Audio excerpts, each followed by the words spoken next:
Meus irmãos, vamos para o texto de hoje. O tema do nosso sermão de hoje é o Deus imparcial. Nós vamos falar da imparcialidade de Deus. Nós vamos falar de um Deus que, segundo as Escrituras Sagradas, estende as mãos para todos. Mas não era bem assim que o povo judeu pensava. Antes da gente entrar no texto, a gente precisa compreender o contexto que envolve esse texto que nós vamos ler. Nós vamos ler todo o capítulo 10, por isso você abre a sua Bíblia, tá? Vamos abrir agora e poder expor todo o capítulo. Atos capítulo 10. E a gente vai ler de acordo com a exposição. Então você deixa aberto e a gente lê de acordo com a exposição, Atos capítulo 10. Então esse texto vai falar sobre a imparcialidade de Deus, como Deus estende a mão para todos os povos. Isso para nós agora pode parecer muito comum, afinal, a mão de Deus se estendeu e nos alcançou aqui no Brasil, por exemplo. A gente sabe que Deus se revelou lá no Oriente Médio, mas chegou até aqui a mensagem da palavra do Senhor. Então, para nós, na nosso entendimento, é um Deus que, lógico, é para todos, mas não era assim que o povo judeu pensava, não era assim que os israelitas pensavam.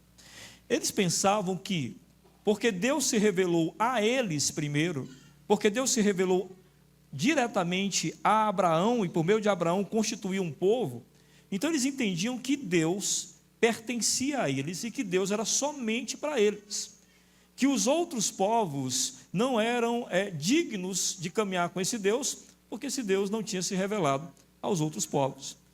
Então, o que os israelitas faziam? O que os judeus faziam? Eles chamavam os outros povos, que não criam no Deus deles, de gentios. E para o judeu mais ortodoxo, para o judeu mais afixado, vamos dizer assim, na sua crença, os gentios nada mais eram do que, segundo eles diziam, lenha para queimar no inferno.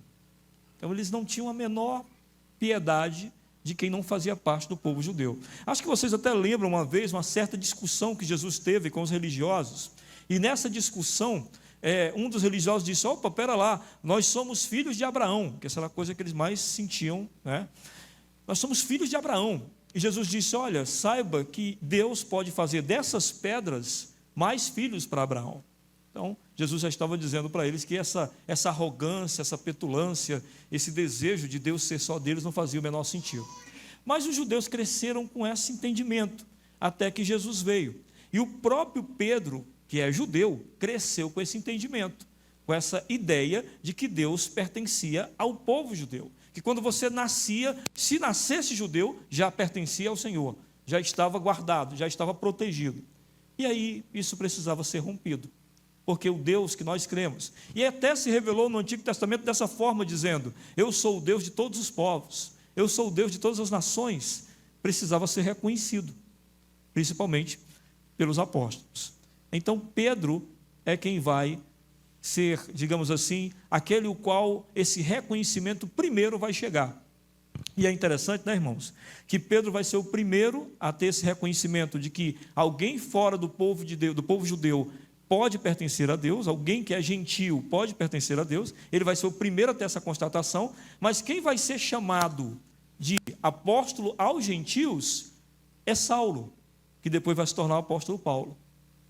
Uma outra coisa interessante é que Jesus disse para Pedro que daria a ele as chaves do reino de Deus. Então tem muita gente que pensa que Pedro, com a chave do reino de Deus, com a chave do reino dos céus, é Pedro na frente do portão do céu, balançando a chave, esperando o povo entrar, e dizendo quem pode entrar e quem não pode, né? Muita gente pensa que é isso. Não, na verdade o que Jesus estava dizendo é exatamente o que Pedro estava fazendo. Cada vez que Pedro pregasse, cada vez que Pedro anunciasse Jesus, e Jesus fosse crido, a porta do céu se abria para mais alguém entrar.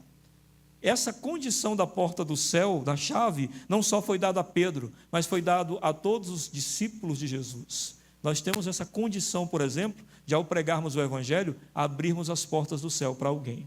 Essa chave, então, não é só dele, né? Jesus deu a ele de maneira específica, porque no começo da jornada, quem vai abrir as portas para os samaritanos, quem vai abrir as portas para os judeus que moravam em Jerusalém na primeira pregação, e quem vai abrir as portas agora para os gentios é o apóstolo Pedro. Então nós vamos aprender com o texto como é que esse Deus é um Deus imparcial e como é que ele chegou a outros povos além do povo judeu. O texto começa dos versos 1 ao 8.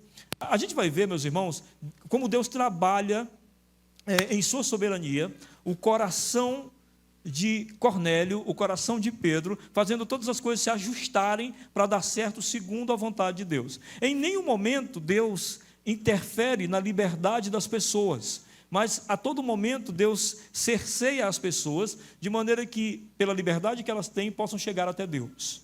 Vocês vão entender isso perfeitamente de acordo com o texto. Então, do verso 1 ao verso 8, nós vamos ver Deus preparando o coração de Cornélio.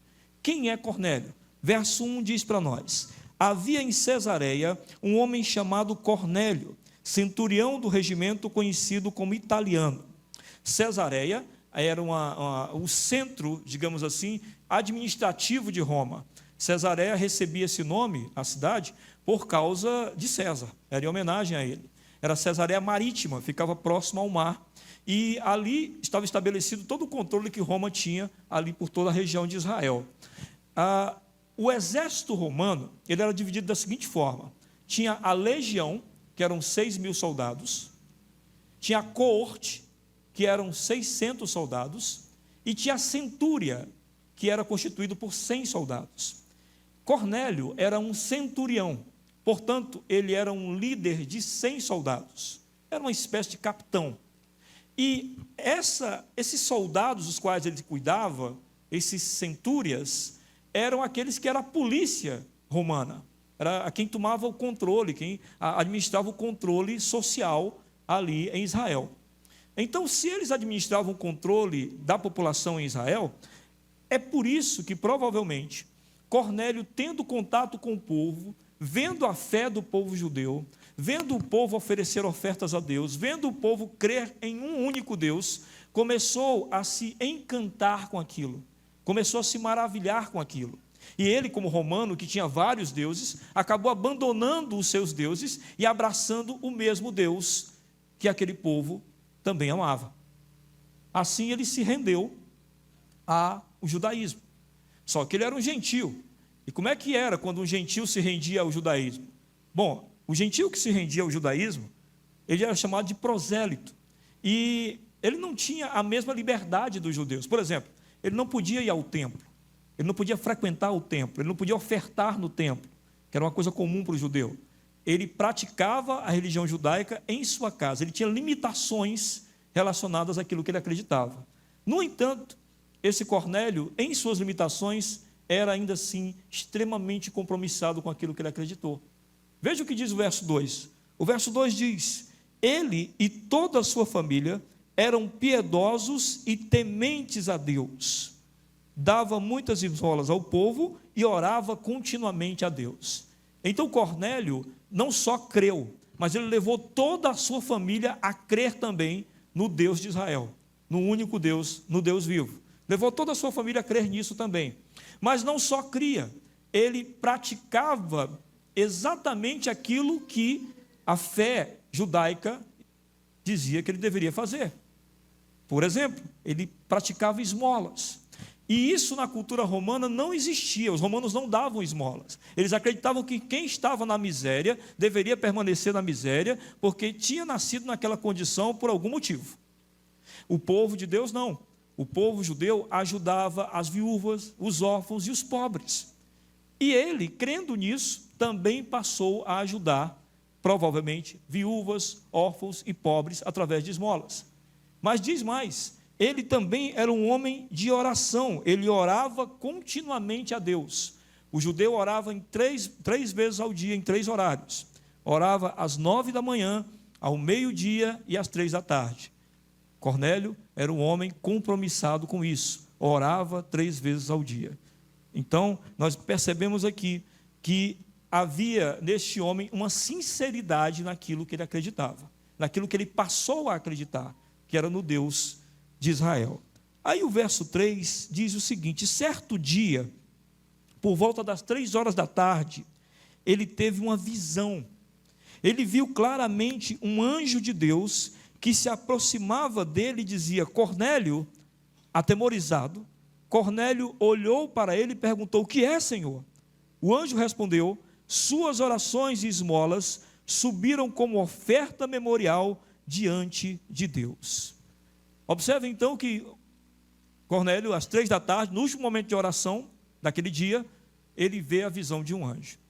Naquela época, no Antigo Testamento, ali no Novo Testamento, no início da igreja, muitas dessas visões aconteciam porque Deus estava fundamentando a igreja, Deus estava ainda edificando a igreja. Então, muitas dessas visões você vai ver no livro de Atos. E aí ele tem um assombro e o anjo se dirige a ele, e o que o anjo diz a ele é que as ofertas dele, observem aí o que diz: suas orações e as suas esmolas subiram como oferta memorial diante de Deus. Deus percebeu, Deus viu o que você estava fazendo. Deus lhe notou, Cornélio. E aí a gente pensa, nossa, então, ele chamou a atenção de Deus. E por ter chamado a atenção de Deus, Deus resolveu salvá-lo. Mas observem bem, não existia só Cornélio que fazia essas coisas, não existia só Cornélio como crente prosélito, como romano que cria em Deus dessa forma. Existiam muitos, mas Deus escolheu Cornélio. E aí está o mistério da graça, né? A gente conhece muita gente como Cornélio, pessoas boas, não são cristãs, mas têm comportamento muito bom, ajudam pessoas naquilo que elas acreditam.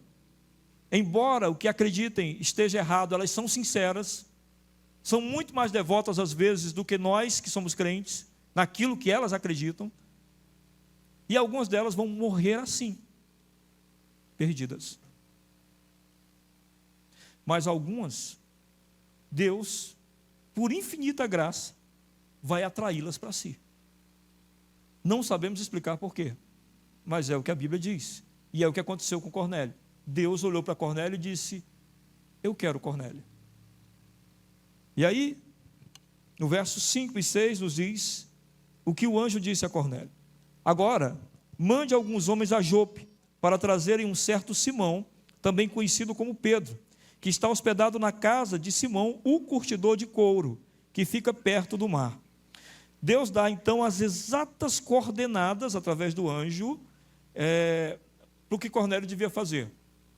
Mas perceba, por que o anjo, ao invés de mandar chamar Pedro, o próprio anjo não pregou para Cornélio?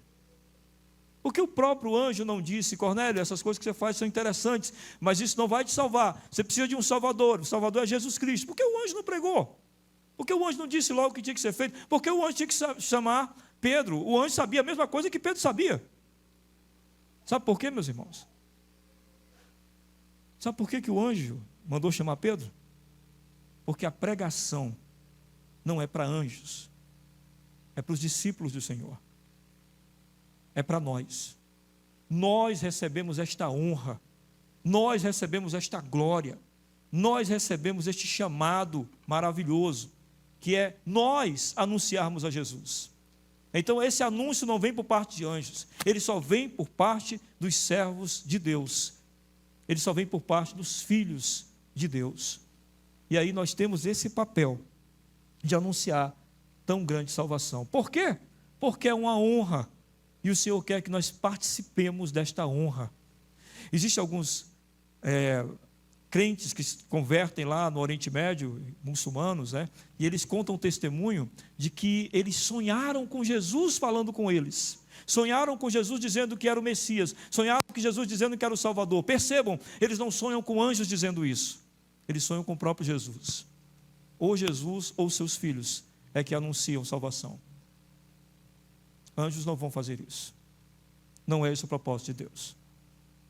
No versos 7 e 8 diz: depois que o anjo que lhe falou se foi, Cornélio chamou 2 dos seus servos e um soldado piedoso. É claro, Cornélio é esperto, ele pensou: isso é um assunto espiritual, deixa eu chamar alguém que também crê como eu. E aí chamou um soldado para estar naquele grupo, que também cria como ele. E ele chamou esses soldados, esses auxiliares, e contou a eles o que tinha acontecido, e enviou eles a Jope, para buscar Pedro, que estava em Jope, que era ali aproximadamente 55 quilômetros de Cesareia para Jope. Era aproximadamente 9 horas de viagem a pé.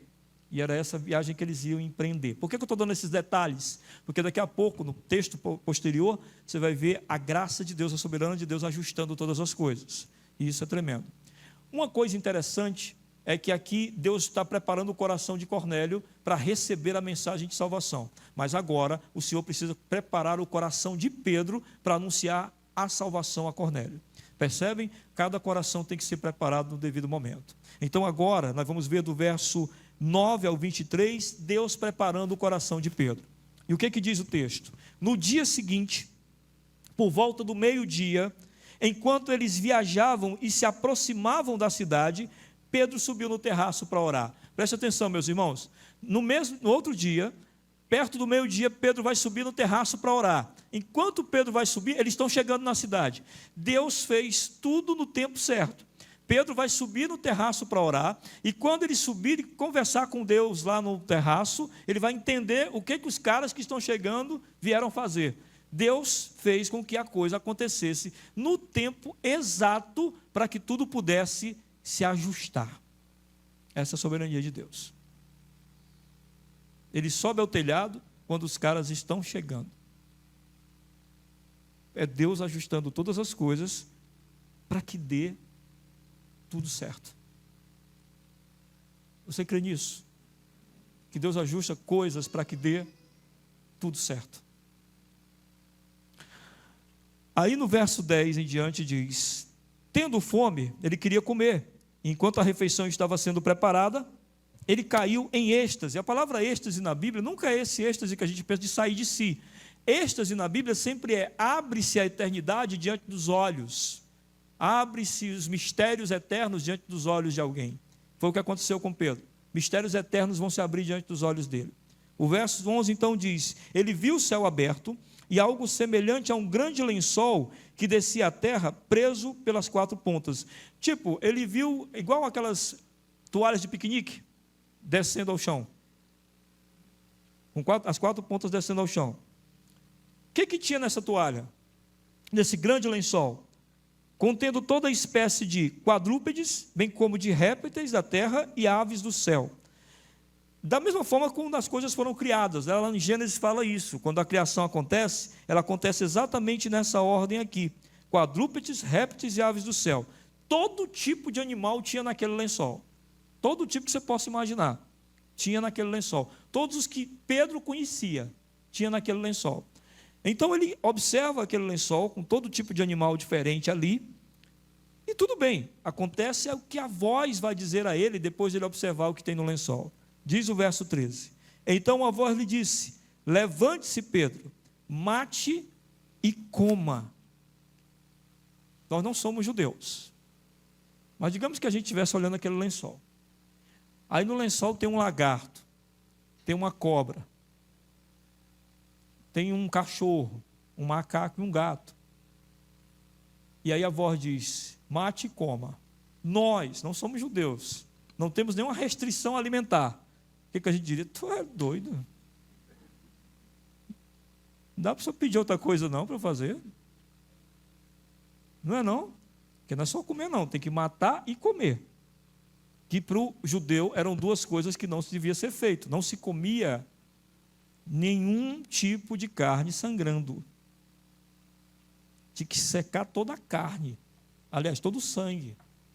Era assim que o judeu só podia se alimentar. E tinha a restrição de alimentos. Levítico, capítulo 11, que eu salvei as meninas, que não vou citar os animais.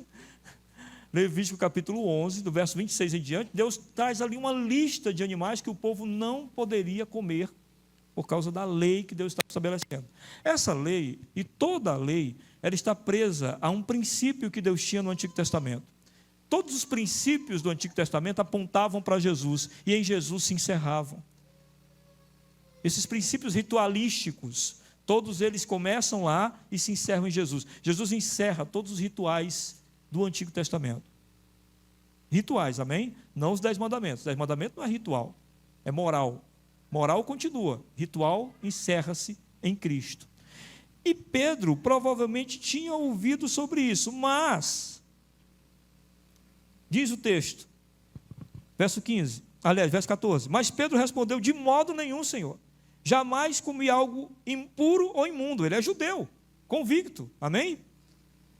E a voz lhe falou a segunda vez: não chame impuro ao que Deus purificou. Isso aconteceu 3 vezes, e em seguida o lençol foi recolhido ao céu. Jesus tinha falado sobre isso. Marcos capítulo 7, versículo 15, diz assim, Jesus falando: não há nada fora do homem que nele entrando possa torná-lo impuro. Ao contrário, o que sai do homem é que o torna impuro. Se alguém tem ouvidos para ouvir, ouça. Depois de deixar a multidão e entrar em casa, os discípulos lhe pediram explicação da parábola. Jesus disse: será que vocês também não conseguem entender? Perguntou-lhe Jesus. Não percebem que nada que entre no homem pode torná-lo impuro? Porque não entra em seu coração, mas em seu estômago, sendo depois eliminado?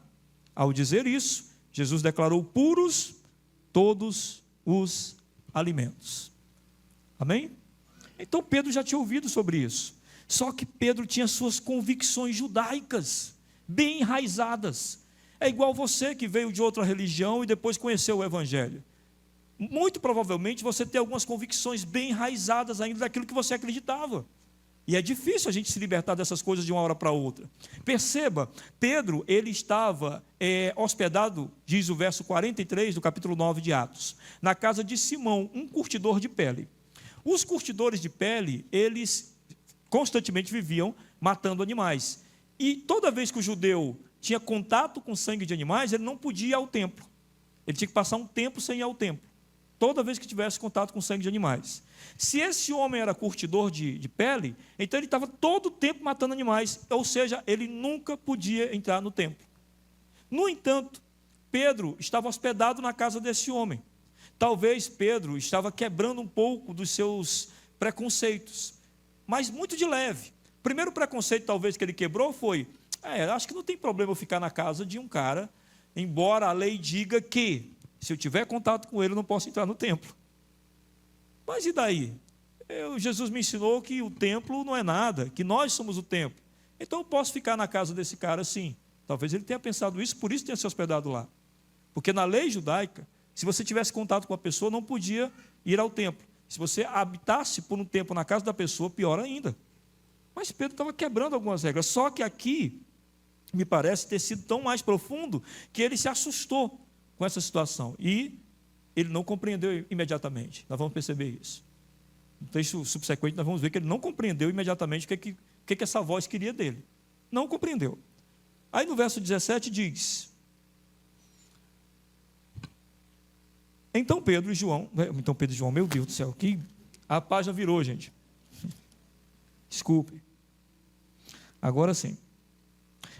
Enquanto Pedro estava refletindo no significado da visão, os homens enviados por Cornélio descobriram onde a casa de Simão e chegaram à porta. Chamando, perguntaram se ali estava hospedado Simão, conhecido como Pedro. Enquanto Pedro ainda estava pensando na visão, o Espírito lhe disse: Simão, 3 homens estão procurando por você. Portanto, levante-se, desça, não hesite em ir com eles, pois eu os enviei. Mostrando que a visão não tinha sido um delírio, o Espírito agora fala e diz: agora desça, que tem uns homens me esperando lá, não hesite de ir com eles, vá com eles, que eu tenho uma coisa para você fazer. Ou seja, a voz está fazendo uma ligação entre o lençol que foi mostrado aos animais e a ordem que está sendo dada para eles seguir aqueles homens. Mostrando então que há uma ligação entre essas duas coisas, não estão distintas, embora, repito, Pedro não tenha compreendido nada no primeiro momento. Aí o verso 21 diz: Pedro desceu e disse aos homens: eu sou quem vocês estão procurando. Por que motivo vieram? Os homens responderam: viemos da parte do centurião Cornélio. Ele é um homem justo e temente a Deus, respeitado por todo o povo judeu. Um santo anjo lhe disse que o chamasse à sua casa para que ele ouça o que você tem para dizer. Pedro os convidou a entrar e os hospedou. Pedro, em obediência ao Espírito Santo, não questiona nada. Da mesma forma que Cornélio, em obediência ao anjo, também não questionou nada. Cornélio, ele tinha a prática de obediência. Ele tornou-se um capitão, um centúria, porque ele foi obediente. No exército sempre você está sendo submisso a alguém. Ele tinha o seu comandante, digamos assim. Mas Pedro também tinha um comandante, que é o Senhor Jesus. Então Pedro também estava disposto a obedecer. Perceba que você nunca vai obedecer ao Senhor se você não tem a mínima capacidade de obedecer a qualquer pessoa que está acima de você. Nunca pense que você vai ser obediente a Deus se você não obedece aos seus pais. Nunca pense. Nunca pense que você vai obedecer a Deus se você não obedece a nenhum tipo de pessoa que se coloca como superior a você. A obediência é uma prática.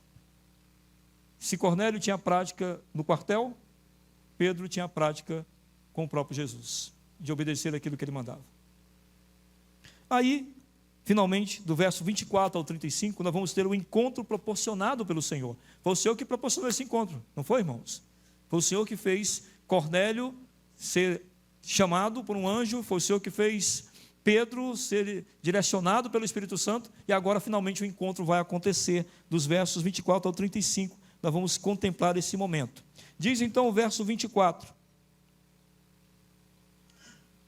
no outro dia, chegaram a Cesareia. Cornélio os esperava com seus parentes e amigos mais íntimos que tinha convidado. Perceba, Cornélio sabia que aquele momento era um momento muito especial, que aquilo que ele ia receber era algo muito precioso, tão precioso que aí ele reúne todos os seus familiares e os seus amigos mais íntimos para receber aquilo que Pedro iria trazer. Meus irmãos, nós precisamos atentar para isso. Um momento como esse aqui, um momento de culto. Isso aqui é um dos momentos mais importantes que nós temos em nossas vidas. É o momento que Deus está falando conosco. Então nós deveríamos sempre nos atentar para trazer para cá nossos familiares, nossas pessoas mais queridas, nossos amigos, porque esse é um momento especial em que algo vai nos ser dito pelo Senhor. Assim como Cornélio compreendeu isso, nós devíamos ter essa compreensão também, de sempre, em momentos como esse, chamado de celebração, culto público ao Senhor, estar com pessoas que nós amamos aqui, ou pelo menos orar para que um dia elas estejam aqui conosco.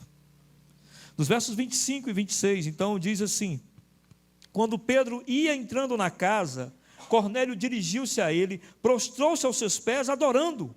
Mas Pedro o fez levantar-se, dizendo: levante-se, eu sou homem como você. Olha, esse comportamento de Cornélio é justificável. O anjo fala para ele que esse Pedro tem algo a lhe dizer. Ele entende então que Pedro tem alguma coisa a ver com a divindade, a qual ele crê. Então quando Pedro chega, ele se prostra como quem se prostra diante de uma divindade, mas Pedro diz: calma lá, eu sou um homem como você, eu não preciso da sua adoração, eu nem mereço a sua adoração, eu não sou digno da sua adoração, eu sou apenas um instrumento e um homem como você. Isso é muito importante para nós, porque nós temos uma tendência enorme à idolatria. Nossa mente ama criar esses espectros de idolatria. Então a gente costuma idolatrar pessoas, a gente costuma idolatrar pastores, costuma idolatrar filhos, pessoas que nós amamos. Nós também reverenciamos como se aquela pessoa, aquele filho, ou seja lá quem for, seja de suma e suprema importância para as nossas vidas. Esse é um erro tremendo que Cornélio cometeu e que nós muitas vezes cometemos também. Deus nos deu filhos, amigos, pastores, pessoas que nos abençoam, mas essas pessoas nos foram dadas pelo Deus Todo-Poderoso.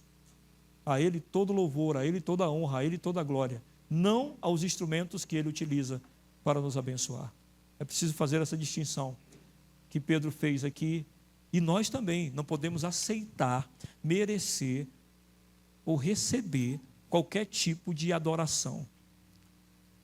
Nós até podemos receber um elogio, e recebendo o elogio, imediatamente lembrar ao seu Senhor: isso está sendo direcionado a mim por tua causa, por aquilo que tu fez de mim, por aquilo que tu me proporcionou ser e fazer. É por tua causa que eu tenho recebido isso. Então te louvo, Senhor, pela condição que o Senhor me deu para receber isso.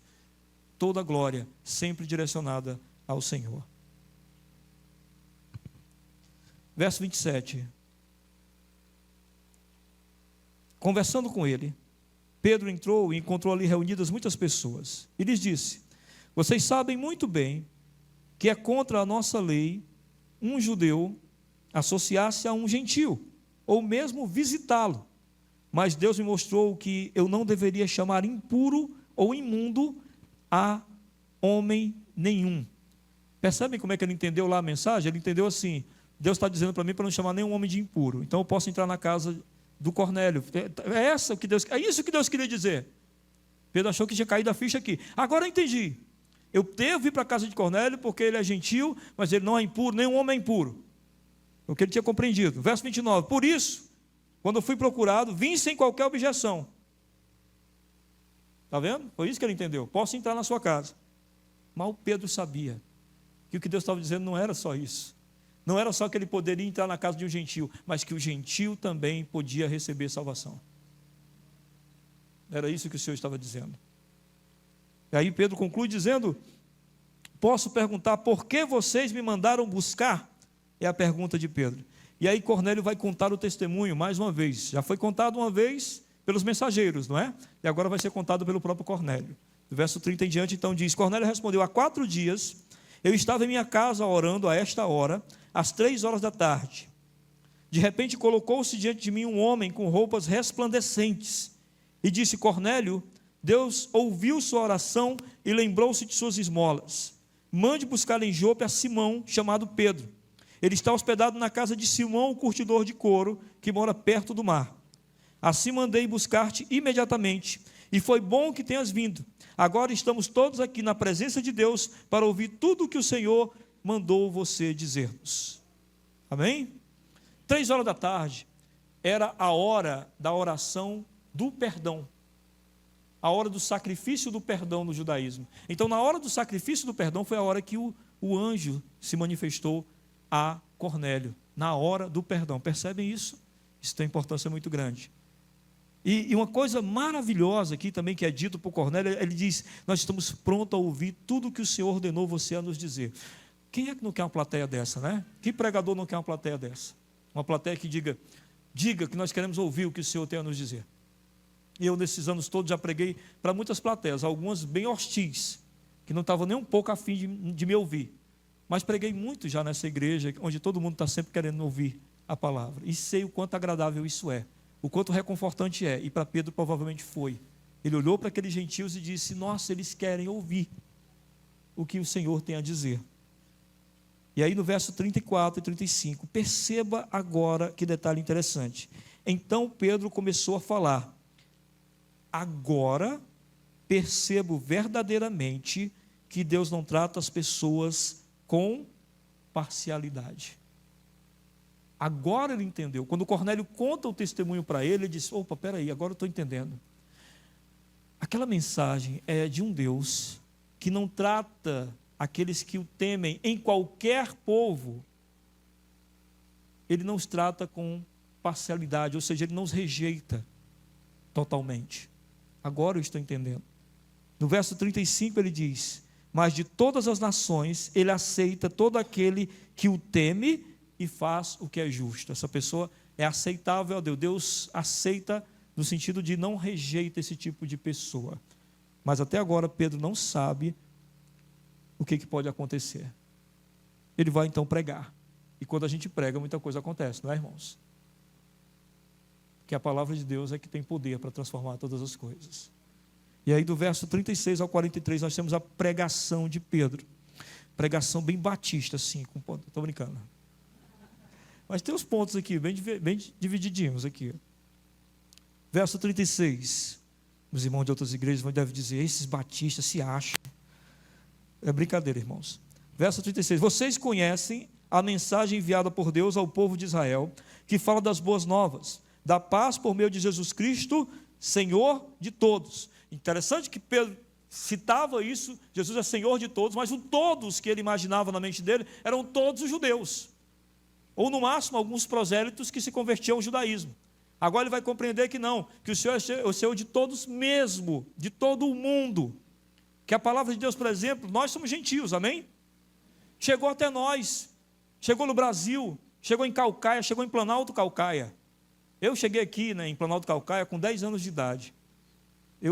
Nós viemos do Rio, moramos um pouco em Fortaleza, depois viemos morar aqui, eu tinha 10 anos. Eu corri por aqui, eu brinquei nessas ruas. Eu jamais imaginei que o Senhor, por sua graça, poder, misericórdia e autoridade soberana, ia constituir uma igreja aqui, da qual o menino que corria na rua tornar-se o pastor. É soberania de Deus, é mão estendida de Deus, é o Senhor alcançando todas as nações. E agora Pedro vai pregar sobre esse Jesus. E ele começa nos versos 37 e 38, falando dos milagres e do poder de Jesus. Veja o que ele diz. Ele diz: sabem o que aconteceu em toda a Judeia, começando na Galileia, depois do batismo que João pregou, como Deus ungiu a Jesus de Nazaré, com o Espírito Santo e poder, e como ele andou por toda parte, fazendo bem, curando todos os oprimidos pelo diabo, porque Deus estava com ele. A pregação sobre Jesus, começa falando sobre o poder de Jesus. Jesus é ungido pelo próprio Pai, com seu Espírito, e ele tem o poder de executar todos os milagres possíveis, os quais anulam todo o mal desse mundo. Ele tem o poder de silenciar o diabo, ele tem o poder de silenciar Satanás, ele tem o poder de quebrar qualquer tipo de maldição, ele tem todo o poder. A mensagem começa assim. Mas o verso 39 é surpreendente, porque ele diz no verso 39, nós somos testemunhas de tudo o que ele fez na terra dos judeus em Jerusalém, onde o mataram, suspendendo-o no madeiro. Mas parece incoerente. Ele tem todo o poder, ele tem o poder sobre o mal, ele tem o poder sobre o diabo, ele tem o poder sobre a vida e sobre a morte, ele tem o poder sobre todas as doenças. E agora, Pedro diz em sua pregação, mas o mataram e o colocaram no madeiro. E aí é a parte do evangelho que pode parecer completamente incoerente, porque ele tem todo o poder. Se ele tem todo o poder, como é que puderam matá-lo? E aí nós sabemos a compreensão dessa mensagem, não é, irmãos? Eles o mataram porque ele morreu em nosso lugar. Eles o mataram porque ele assumiu a nossa culpa. Eles o mataram porque ele assumiu nossos pecados. Eles o mataram e ele permitiu-se matar para que nós pudéssemos ser curados de uma vez por todas. Essa é a pregação do evangelho. Começa com poder e passa pela cruz. É preciso entender isso. O evangelho não começa com poder e termina em poder. Ele começa com poder e passa pela cruz. Se começa com poder e passa pela cruz, entenda, todas as dores da nossa vida são necessárias, que fazem parte do propósito do Senhor. E aí, por isso, no verso 40 e 41, ele fala, Deus, porém, o ressuscitou no terceiro dia e fez com que ele fosse visto. Amém? Não por todo o povo, mas por testemunhas que designaram de antemão por nós, que comemos e bebemos com ele, depois que ressuscitou dos mortos. Ele morreu, mas ele ressuscitou, e esse era o propósito de Deus. E as testemunhas disto, Pedro era testemunha disto, por isso estava ali agora, pregando e explicando a Cornélio. E aí no verso 42 ele fala do nosso comissionamento, porque não existe evangelho sem comissionamento. Veja o que diz o 42. Ele nos mandou pregar ao povo e testemunhar que foi a ele, que Deus constituiu juiz de vivos e de mortos. Eis o nosso comissionamento. O Senhor ressuscita e nós pregamos que ele está vivo. Nós pregamos que existe um justo juiz e um rei, no qual todos nós um dia compareceremos diante dele. E eu já ouvi muita gente falar isso. Eu não pedi para nascer. Ninguém pediu, não dá para pedir para nascer. Todo mundo nasce. Agora a gente tem que ajustar o fato de termos nascido. E ajustamos isso, ajustando o nosso caminho com Deus. Porque um dia estaremos diante dele, onde seremos julgados pelo que fizemos com a vida que ele nos deu. Ele é o nosso justo juiz. E aí no verso 43 ele finaliza com a gloriosa salvação do Senhor, dizendo, todos os profetas dão testemunho dele, de que todo o que nele crê, recebe o perdão dos pecados, mediante o seu nome. Agora, Cornélio vai entender. Cornélio, era interessante aquelas coisas que você fazia, as esmolas, as orações, os sacrifícios, a crença num único Deus, tudo isso é muito interessante, mas entenda, Cornélio, essas coisas não lhe salvam. Os sacrifícios não lhe salvam. O compromisso de ajudar as pessoas não lhe salva. A religiosidade não lhe salva. Só há algo que pode lhe salvar: Jesus. É só no nome dele que há a salvação. E meus irmãos, não julguem Cornélio, porque muitas vezes nós, ainda que crentes, muitas vezes achamos que o nosso comportamento está nos salvando, e não que fomos salvos de uma vez por todas em Cristo Jesus. Só há um meio, um caminho de salvação, e esse caminho é Jesus. E quando isto foi ouvido, no verso 44 ao 48 vai falar do resultado da pregação. Enquanto isto foi ouvido, o verso 44 nos diz: enquanto Pedro ainda estava falando essas palavras, o Espírito Santo desceu sobre todos os que ouviam a mensagem. Não houve apelo, enquanto ele falava, o Espírito Santo convencia os corações daquelas pessoas na casa de Cornélio de que realmente Jesus era o único Salvador. Agora, de que forma os irmãos perceberam que o Espírito Santo tinha se manifestado ali? Da mesma forma que aconteceu em Pentecostes. Os irmãos lembram? Em Pentecostes, no começo do livro de Atos, nós vemos que quando o Espírito desceu sobre eles, eles falavam em línguas onde todos se compreendiam. Se um falasse persa, o outro compreendia em grego, o grego compreendia o que falava-se em hebraico, e eles conseguiam se compreender. Aconteceu a mesma coisa.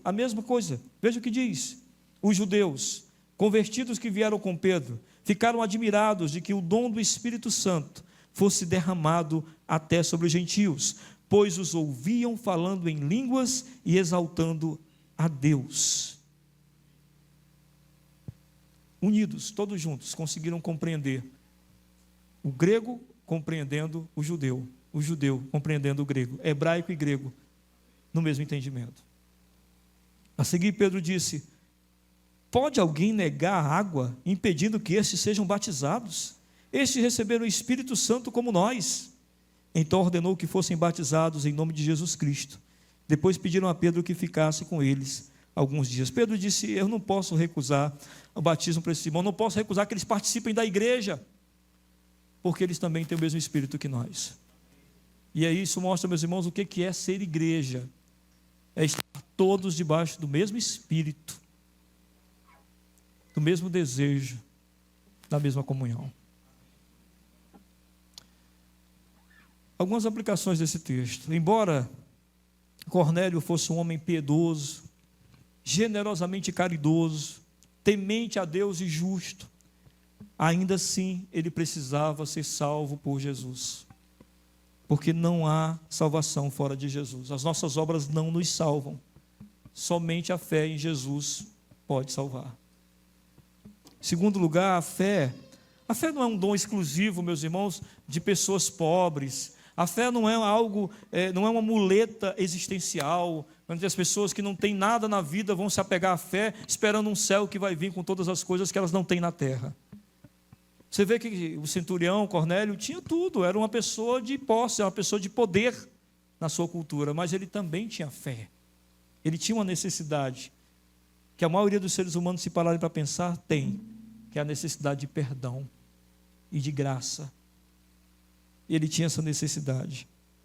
E isso, essa fé, é uma confiança não no que a gente tem ou deixa de ter, é uma confiança em uma pessoa que é Jesus. Terceiro lugar, se a gente não pregar o Evangelho, repito, os anjos não vão pregar. As pessoas não serão salvas assim. A gente precisa falar. A gente precisa pedir a Deus que nos dê graça, que nos dê do seu Espírito, que nos dê mais amor pelas pessoas, que nos dê também urgência para falar de Jesus. Que nos faça lembrar que daqui a bem menos de 100 anos, nenhum de nós estará mais aqui.